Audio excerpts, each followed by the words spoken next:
okay, I studied computer science, and a long time ago.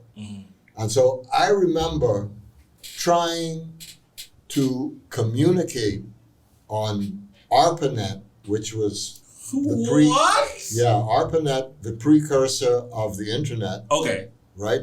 It was this is stuff like where you used to have the terminals inside the libraries, and it's like right in the computer science department, right? Yeah, and you could go into the network and you could reach any university anywhere. Right, and it's all hardwired, like super hardwired. Exactly. The idea being, it was created by the military in the event of a nuclear war, so that if you took out New York City, for instance, communication traffic is automatically rerouted around New York. So the internet was built, ARPANET, which was the military form of it, was built with the idea that you didn't have a root command structure where you have one central node, and they can you just take that out and then the rest cannot communicate. This became a self-healing network that where if you started to take out nodes, it made no difference. Communications still continued. They got rerouted automatically. That's where the internet came from. That was the idea. And then somebody wrote HTTP, Tim, I forgot his last name, but he was working for CERN at the time. And he wrote a nice interface that actually made because if you tried to use the internet before then, it was hard as shit. I mean, to send an email took hours in those days because of what you had to write to make it happen.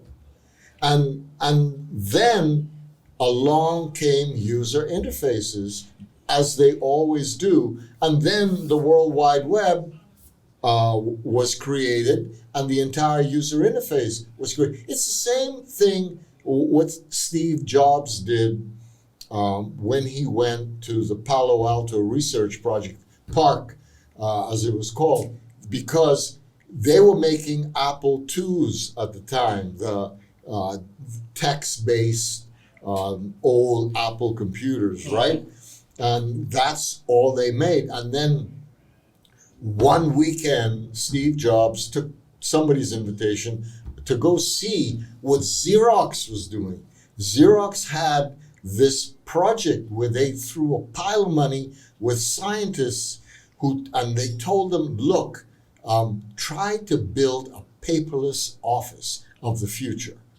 And out of that collaboration that was known as PARC, that Steve Jobs finally went to go and look at, came TCP/IP, the backbone of the communication protocol of the internet. Oh, wow. It was created there.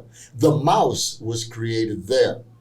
The graphical user interface, which is what Steve Jobs saw when he went there, was created there. And the Monday morning that he arrived back at Apple, he pulled all of his top engineers off of what they were doing with Apple II, and he said, we're building a new computer. And the Mac was created.